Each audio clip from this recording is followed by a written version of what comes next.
Hi, and welcome to a very special Lightfully Live event. I'm Andy Hollowell, Chief Growth Officer here at Lightfully Behavioral Health. You may have noticed that this week we've been celebrating Teen Week here at Lightfully. And as a culmination of that, we're super excited to share with you what our teen programs are all about, because Lightfully knows teens. Now, earlier this year, we promised you some very exciting things were coming as we set out to bring greater access to primary mental health care. So here we are, delivering on that promise by expanding our teen offerings with a new PHP IOP location in Carlsbad and a teen virtual IOP serving clients across the state of California. You'll be hearing from some of our program leaders on identifying signs that your teen might be struggling, and then how to support them into higher levels of care when needed. In addition to that, we're also going to share a scoop on how Lightfully supports students and education while in programming with one of our outstanding teachers. So to kick us off today, I'd like to introduce you to Lolly Wool, our VP of Virtual Services, and Taylor Stead, our VP of Regional Operations in San Diego.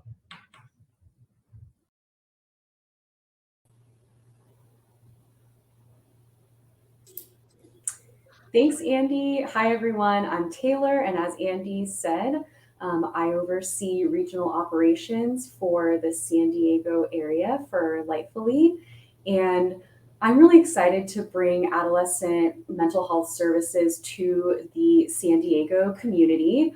I grew up in North County, San Diego, and so I feel really excited to be able to bring these services to the adolescents in this community. I think that this stage of development is so important for the kiddos and their families to set them on a trajectory for long-term stability. And I'm really excited to see all the folks that walk through our doors and all of the recovery that they make. So I'll hand it over to Lolly, but I'm really excited to welcome you all to our Carlsbad PHP IOP location. Thanks, Taylor.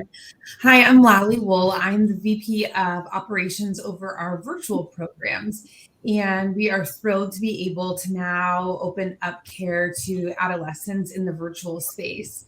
One of the things that I feel really strongly about is making sure that we can reach people across the entire state of California and give access to people that maybe don't have access easily in their city, in their town, or in their area.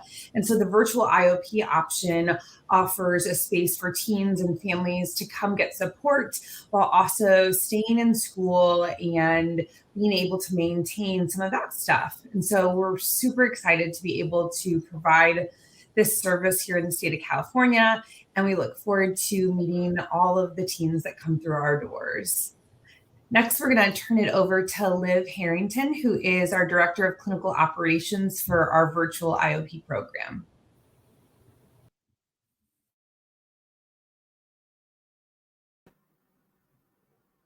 Hi there. My name is Liv Harrington. As Lolly said, I am the Director of Clinical Operations for our virtual adolescent IOP program. And so we run programming Monday through Friday for adolescents ages 12 to 17. And what's awesome is that our program starts after most schools let out for the day. So after working with teens for many years, I found that one of the hardest things often is knowing when a teen is just being a teen and when they're actually needing more support and maybe struggling a little bit more than the average teenager, especially because so many normative markers of adolescence can also look like mental health symptoms or diagnoses. We never want to pathologize just normative teen behavior, but we also know that close to 1 in 7 adolescents will struggle with some sort of mental health disorder, and their openness to seeking any sort of support for that remains pretty low. So it's really important that the caregivers and support people in their lives feel like they know when to intervene. So the things that we often see when we have someone going from childhood to adolescence could be increased isolation, a shift towards spending more time with friends rather than family, seeking advice from their peers rather than parents, maybe a little less interest in school, more interest in socializing, curiosity around substances, sex, other risky behaviors, mood fluctuations, irritability, sleep disturbances, maybe staying up really late, sleeping a lot more than usual, things like that. So while some of these things can sound like potential mental health struggles for any age, they can also be really typical teen behavior. And so it makes it really tricky. What we look at when we want to differentiate normative from problematic is the impact that these behaviors are having. So if your adolescent's behaviors are impacting their functioning, their relationships, or their values, that could be a good indication that they're needing more support. All right, so if we think about kind of an example of this, we have an example of a teen that might be needing a little bit of additional support.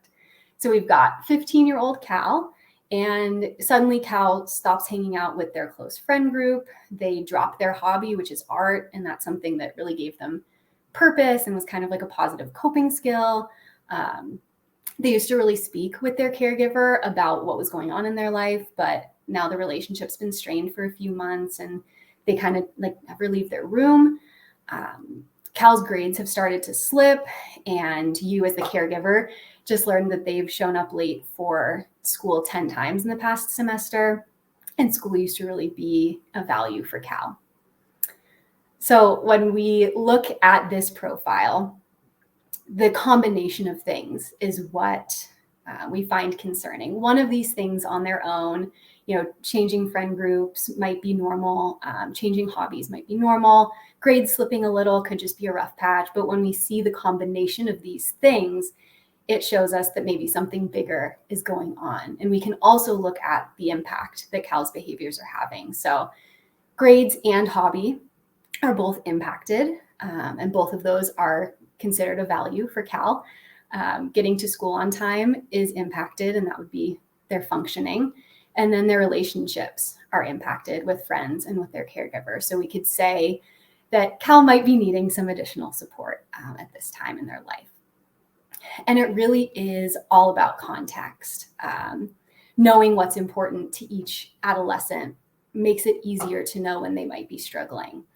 And parents are a really great first line of defense. Oftentimes, you're going to know your child best as a parent and can see those changes in them. You probably know their values and what brings them joy and makes them feel purpose in the world. And every kid is so different. So something that is problematic for one child might be more normative for another child. I will also say that being a parent can sometimes make it harder for you to see the changes in your adolescent or see the difficulties. And that's where we would bring in people like school counselors, outpatient therapists can really help when maybe you feel just a little bit too close to the situation to know what's going on or what your adolescent might need. So when we're considering maybe outpatient providers, school counselors, and for parents as well, if there is an adolescent or a client that is not making a whole lot of progress, maybe they've been in therapy, they're seeing a school counselor, and it's been a few months and really nothing has changed, that might be an indication that a different level of care is needed. Maybe they do need a bit more support than is currently being provided. And I think also when we're looking at adolescents that are in outpatient therapy, seeing a school counselor, things like that, maybe a psychologist, there are some really big red flags that we might see that determine need for more support. Something like suicidality, self-harm, maybe severe aggression, severe anxiety would be those big red flags. And there is, I think, also kind of a whole pod of kids that can sort of slip under the radar. They may be needing additional support, but the way that they show up and kind of portray what's going on doesn't necessarily set off those same red flags for both parents and providers. some of the things we might see in those adolescents could be they're kind of disengaged in sessions, but ultimately agreeable. They might be even like eager to please. They could say, yeah, everything's good, everything's fine. But you as the provider kind of get that feeling that things don't totally seem good and fine. I think often as providers, we can kind of get that vibe in the moment that maybe something is not congruent in what our client is saying. And those clients can really slip through the cracks. And those are the nuances that we are looking to catch. And it might be even a client that just needs a little bit more support. Just the virtual IOP is going to be enough additional support for them, but they could have slipped through saying, oh, everything's fine, everything's good. But you're able to catch it in the moment and dig a little deeper, and then maybe have them assessed and get an outside party to be able to say, yeah, it does seem like this client is needing a little bit more support than they are currently being offered. And so those are kind of the things that we look at to determine if an adolescent is struggling a little bit more than what's normative, and then being able to help provide that support for them. It can be really, really tricky, and that's also sort of what Lightfully is around for, to help provide that additional support and assess and figure out what's going on and recommend the right level of care. So we are here to help. I will now pass it over to Caitlin Bottom, who is the Director of Clinical Operations for Lightfully's Teen PHP IOP in Carlsbad.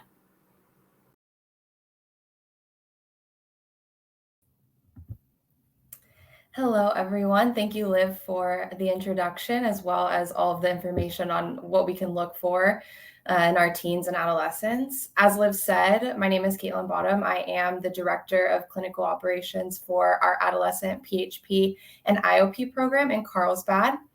And today I'm going to talk to you about ways that as parents and caregivers, you can support your teens throughout their treatment in these levels of care. This is often a really big and scary piece of the puzzle for families, because families want to be supportive and parents want to be supportive, and they don't always know how to do that or what that might look like given their teens' individual struggles. So today we're going to go over a handful of ways that you could be supportive to your teen, but there are infinite ways, and they will vary depending on you and your family and kind of what works best for you guys. But I think a good place to start is really just to meet your teen where they are. And what I mean by that is just understanding and normalizing their experience. And that could look a variety of ways. You might see that your teen comes home from a treatment day and they are tired. They're very tired and they don't want to have long conversations about their day, or maybe you're asking questions and not really getting responses. We similarly see this when we ask our kids when they come home from school, how was your day at school, right? A lot of the times we get good and then silence. And so this is a process that we can often see mirrored in a treatment setting, especially if they are coming to a PHP or IOP level of care where they're in spaces where they're asked to share and participate for several hours of their day. And so the way that you can meet them where they're at in those situations is to allow them space when they come home from program or when they log off of their computer, if they're virtual, to do what they need to refill their bucket and refill their cup. For some teens, this might be conversations. This might be processing what happened throughout their day. And for others, it might be playing with the dog or listening to music or just having a moment of time where they can kind of recharge on their own before they're ready to re-engage with the family. And so understanding that this is a normal part of the experience for a lot of our teens, they're probably being pushed to sometimes uncomfortable boundaries when they're in a treatment setting as far as their communication. They might not always want to share, but they're pushing themselves to do so. So that might limit their capacity to do so at home. Another way that you can meet them where they are is by validating their experience, by understanding with words where they're coming from. So you can do this simply by saying, I can understand that blank. I can understand that your day was really long and you might need some time.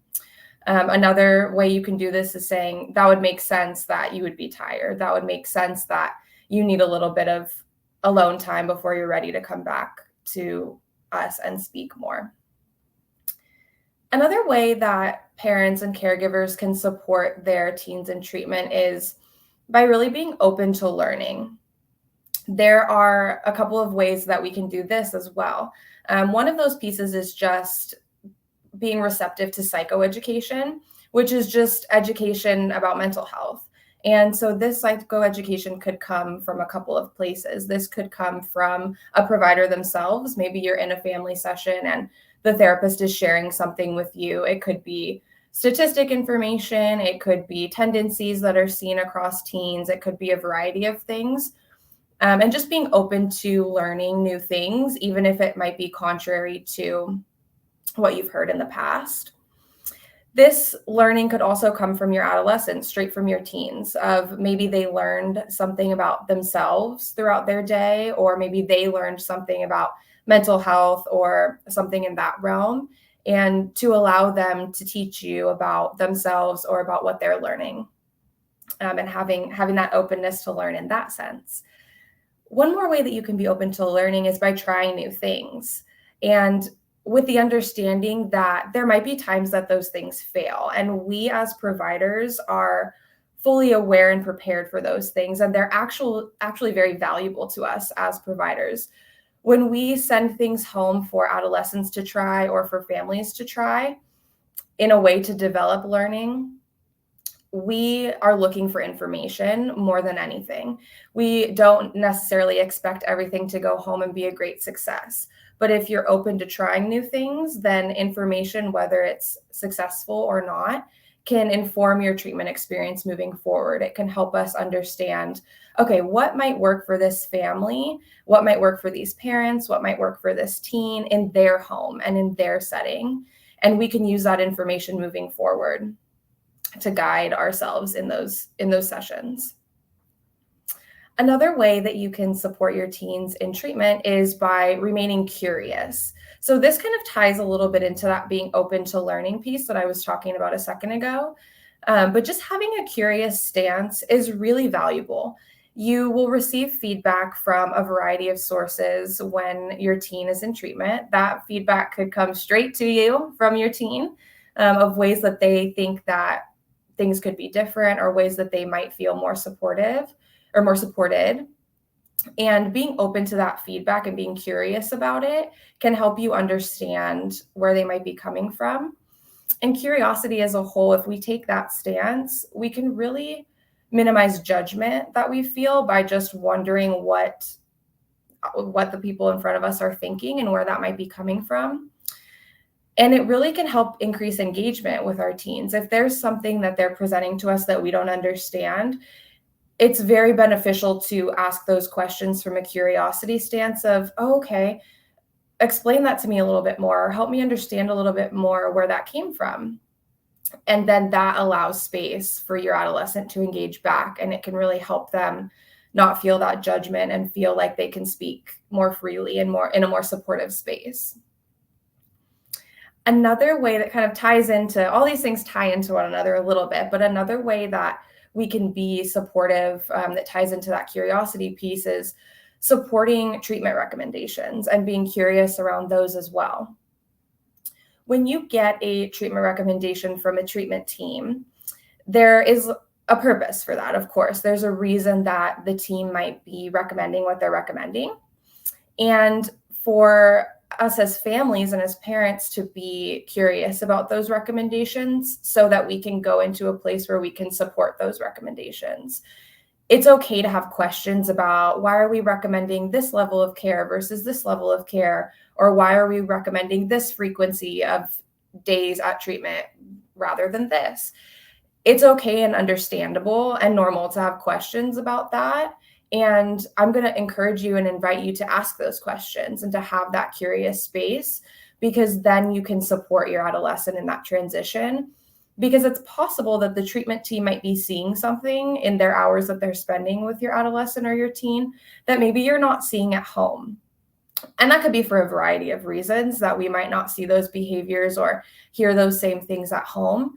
but there are always reasons why that recommendation is being made. The last tip I'm going to give you all to support your teens in treatment is one that I'm sure most of you have heard before, at least in some capacity, which is self-care. I'm sure most of us have heard that analogy of putting our oxygen mask on ourselves before we can put our oxygen mask on our child. And this is the same when we talk about self-care.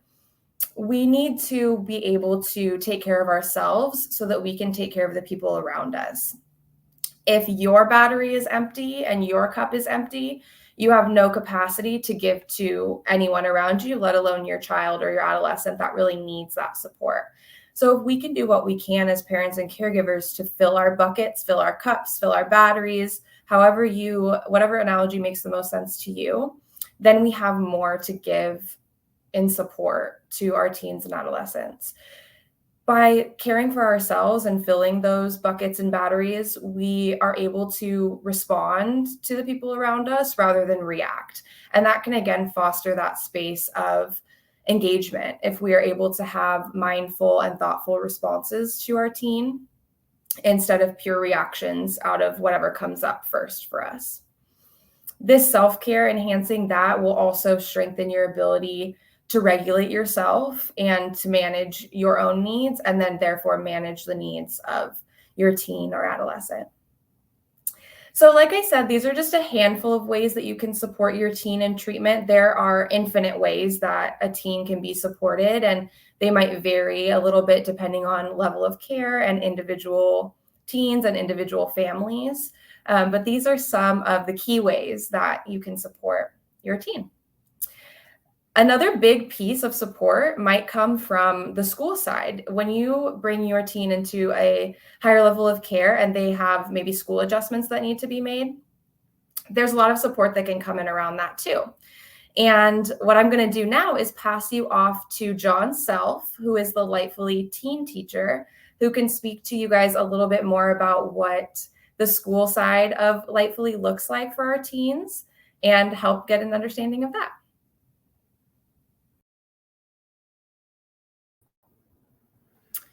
Hello, everyone.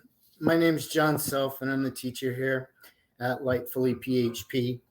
And I would like to take just a few moments and share some distinctives about what we do here. And I think hopefully we'll add into some of the things that you've already heard about what makes the whole package here work together for teens when they're here. There's three distinctives that I think really stand out for us in terms of the education program that we run here. One, we really want to support what's going on with the clinical plan with your teen. And what I mean by that is they're going to be learning different therapeutic skills while they're here. And so a phrase that I like to use a lot, I say this with my clients, my students, I say therapy first. And what I mean by that is really they're here to learn some skills and to help them get healthy and to help them get better.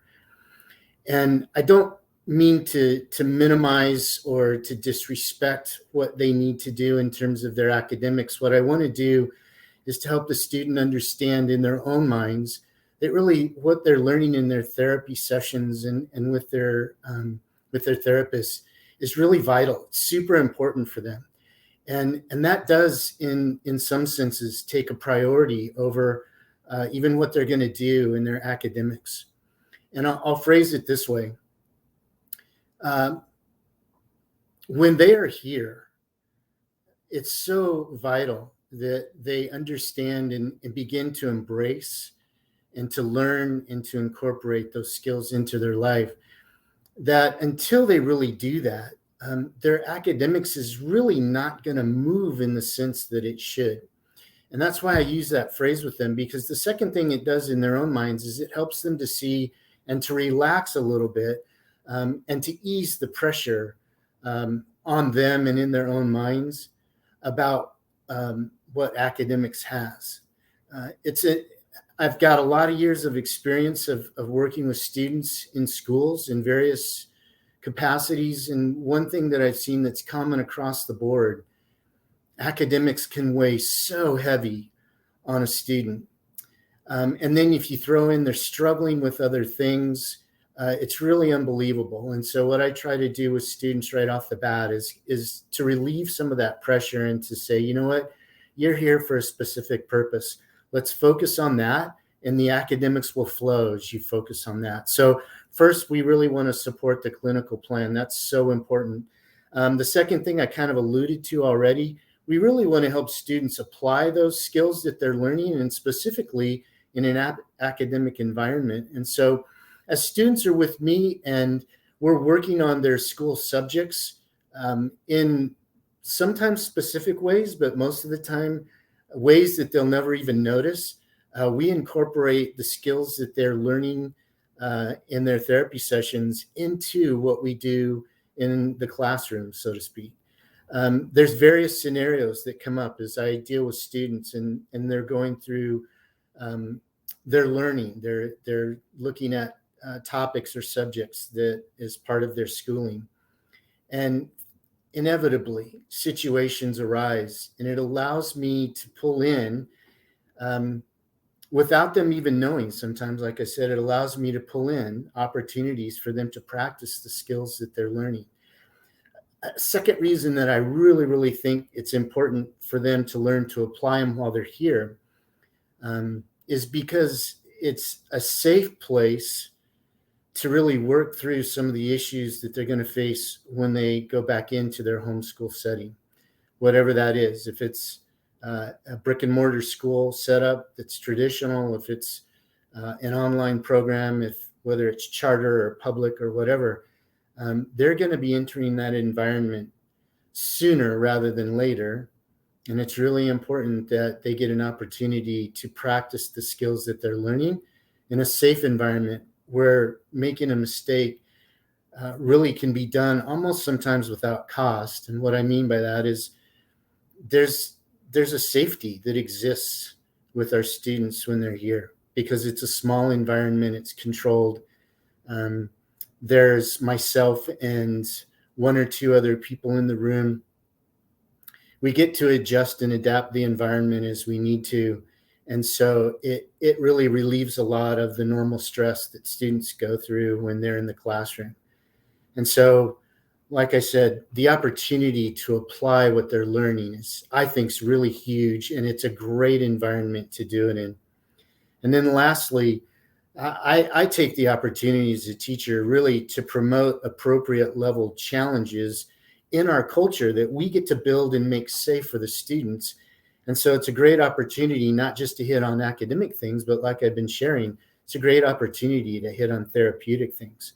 And the culture that we build here is really built around the students themselves and the things that they come up with when they come into the program. I really try to include their input and their thoughts on what they'd like to see happen. I sit down with each student individually and I ask them, so what for you would make a great environment here? Because this is different from anything that they've ever had before. And it can be awkward at first. And so I really want to make sure that as I'm dealing with students, that they get the opportunity to have a say in that. And that helps build the culture. And when the culture in the classroom is good, it really helps everything else. And I hope you're seeing at this point that there is this kind of flow between what I do and what therapists do. And it should be that way. There should be this connection between what they're learning in their sessions with their therapists and what they're learning when they come into the classroom. It's not just academic. It's being able to take the things that they learn in their therapy sessions and see how they can apply in the classroom right here. But also, I think most importantly, when they leave here, to see how they can apply when they go back to whatever environment it is that they've come from, that they go back to it different and they go back to it more prepared and able to use things that they've learned to apply and to help them cope with the pressures that are still going to be there when they return. There's a few other things that I just want to share that we do. One, it's a very flexible schedule. We do hold school Monday through Friday from a certain time to a certain time. So that part isn't flexible, but within that schedule, we really do try to maneuver in a way that helps the student the most. And so to give you an example of that, I may have 10 students that come into class at, say, 1 o'clock. And I always check in. I check in as a group. Where's everybody at? How's your headspace? What are you feeling? What are you motivated to do? And within that group, there could be various stages or places that they're in. And so, part of my job is to read the place that they're at and try and get as much out of them, to use maybe it's a poor analogy, but I try to squeeze the juice as much as I can. And if I can get some juice out, great. If I can get a lot, great. If I can only get a little, well, that's what I get for the day. And I realize, I think somebody mentioned this earlier, that when students come to me, I have the same challenge. It's like, okay, where are you at? I can only get out of a student what they're willing to give. And I can motivate and I can, try and work with them. But if they're not in a place to where they're ready to just go, then I take that and I work with it, because a bigger picture, a bigger important thing to me is I know I'm going to have them again tomorrow, and I don't want to lose them. I don't want to lose them down the road. I don't want to lose them in 2 weeks. I want to be sure that I gain their confidence, that I create a place that's safe for them, so that when they're struggling and they're having a rough moment, that I give them space to just, all right, you're okay. We can find other things to do during this time, and tomorrow's a new day. And actually, it is a moment by moment thing, because sometimes they start off in that place, and by the end of the time that they're with me, they're ready to rock and roll and go into something else. And so that's the kind of environment that I try and build there. It's very flexible. Within the hours that I have students, one student may be really going and another one not. And we work with that. And we do the best that we can to try and address the student, the client, where they're at, and try and get as much out of them as is possible in the moment. And those moments change, and we're ready to change with it. We do have a specific area where we hold class, so that really helps a lot, because I don't know what it is. There's something about just knowing, hey, I'm going into a classroom. It seems to set something in the mind of the student when they walk in. So that helps. It helps them get in the frame of mind that when they're coming in here, this is the focus. They can forget about everything else that's gone on during the day. But while they're in with me and the other people that are helping me, that's the focus. And so that really does help get them in the right frame of mind. We do different activities in there, so it's not just all about their academics. Like anybody else, I'm sure you can relate to this. You get to a certain place in the day, and there's only so much your mind can handle. And so sometimes we just need to switch it up. And we do. We have different activities and different things that we do. Anything from just plain old games or playing a round of cards. Sometimes that just changes where a person is at. Do that for a little bit, and then they're ready to go again. We deal with life skills stuff. And so sometimes we hit on that. Sometimes it's group focused. Sometimes it's one-on-one. But we always try to have a bag full of tricks, so to speak, so that when we're with your student, we're really trying to focus on something. And whether that's academics, whether it's a therapy skill that they've learned, whether it's just trying to talk to them when they're in a really hard place, because sometimes that happens too. We really try to come to the table with a variety of things that really all work together towards a common goal. And that's to help the student get to a good place, so that when they leave here, they're ready to enter back into life and be at a healthier spot than when they came in. I think I'm going to stop right there. There's some other things that we may hit on later during the Q&A, but I think that's a good picture of what we do here. So if you do have questions, feel free to ask those later. But right now I'm going to turn it back over to Andy to continue on.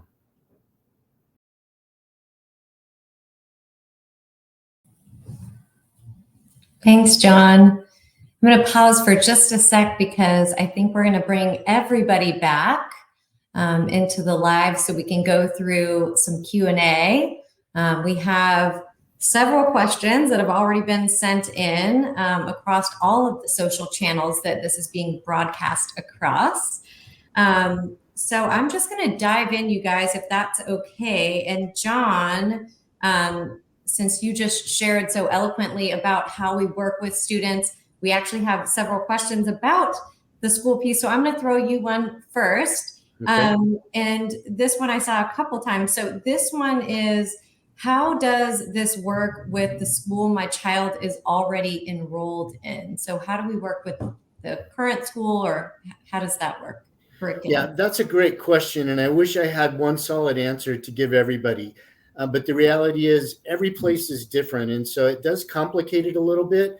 But I'll throw in a couple of things that may help simplify and make it easy. The first thing I would say is, if you have a client here, I'm a great resource. And so first thing I would say is, please feel free, as soon as you're here, feel free to reach out.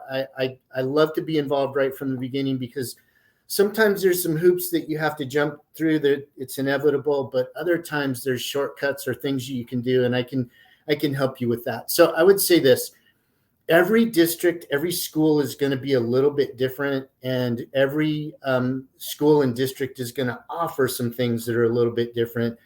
I would say a couple of things that parents can do right off the bat that'll help make things easy. As soon as you know that you're going to have your student here, I would reach out to your school, make contact with them, let them know that your student's going to be out for an amount of time. And then I would ask some specific questions. One, what does the district offer? What can you do for me that's going to help my students stay up with what they're doing? And two, who are the contact people that I need to get a hold of right now that can help me walk through this process? Most school districts, I want to say all, but I've actually encountered some that don't do this. Most school districts are really willing to help. You just got to go knock on their door and kind of be a pest a little bit and say, hey, this is what's going on. What can you do for me? How can you help me? They usually have things within their own district that they offer, different programs. Some are like a home hospital where it's almost like a seamless transition from what they're doing to what they will be doing.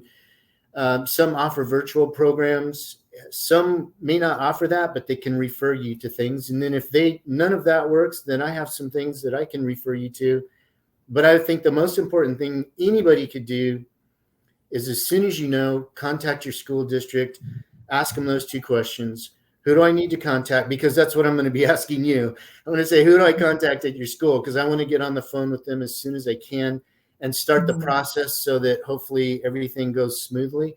So you want to know, who do you contact, and then ask them, what kind of resources can you help me with? And if you don't have any, who can you refer me to that can help me with that? Awesome. Thanks, John. That was super helpful.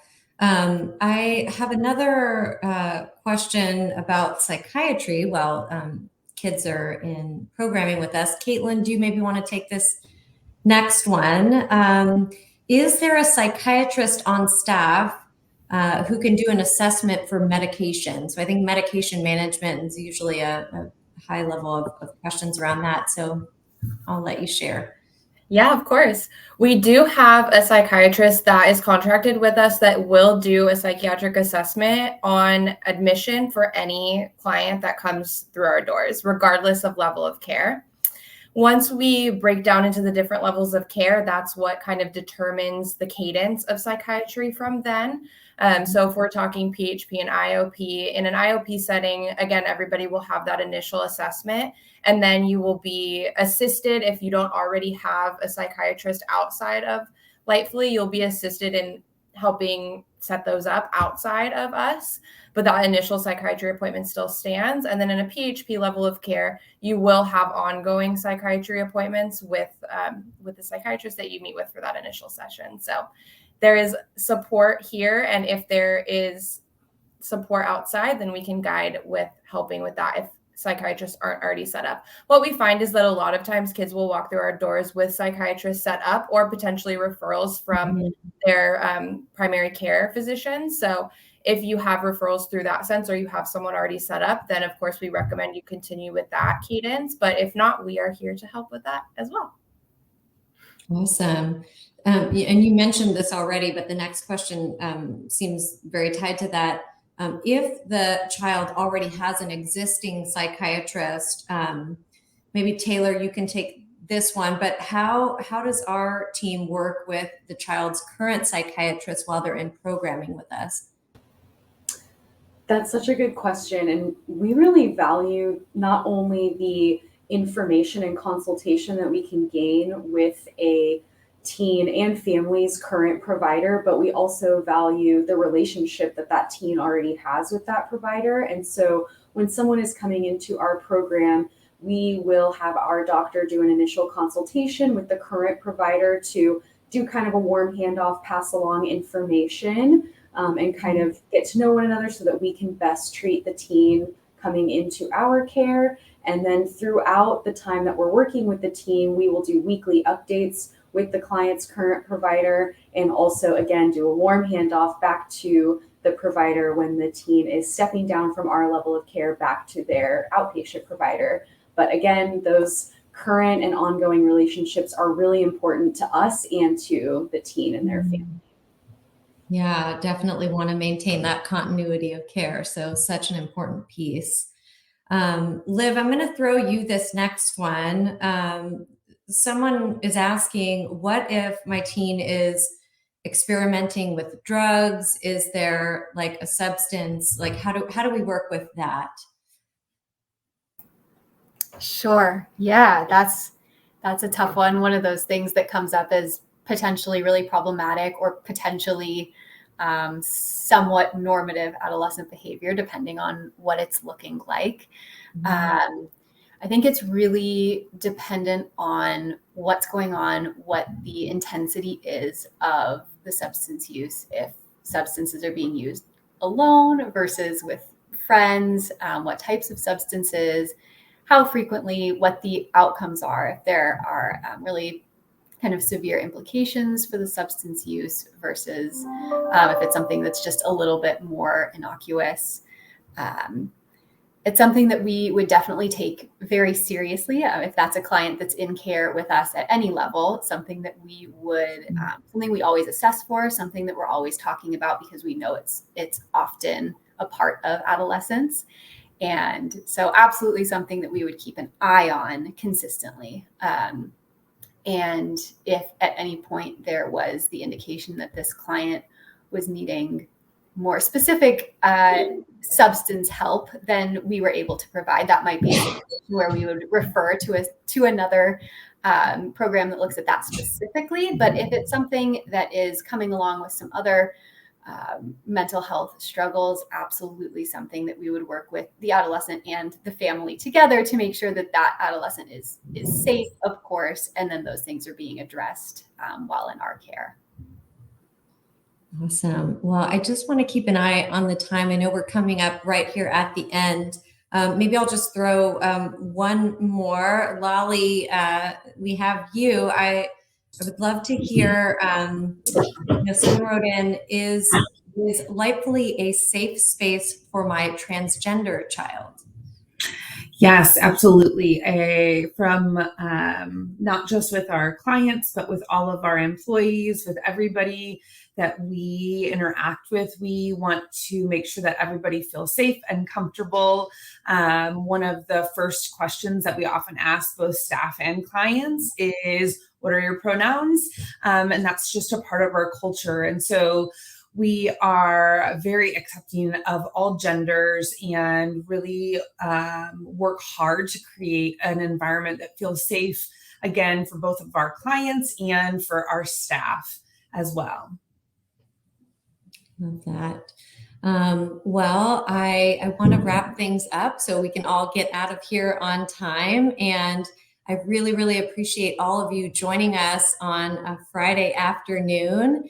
And to those of you that are watching, we really hope that you got something useful out of our content today. If you have any questions, I know on the screen as we get dropped down, there will be an admissions line that you can utilize to call in if you have additional questions. You can always visit us as well at lightfully.com. And we just really, really appreciate you being here today. At Lightfully, our objective always is to change lives compassionately. And so we are here to do that with you. I just hope you all have a really, really great rest of your Friday and a great weekend. And we'll see you all soon. So bye. Bye.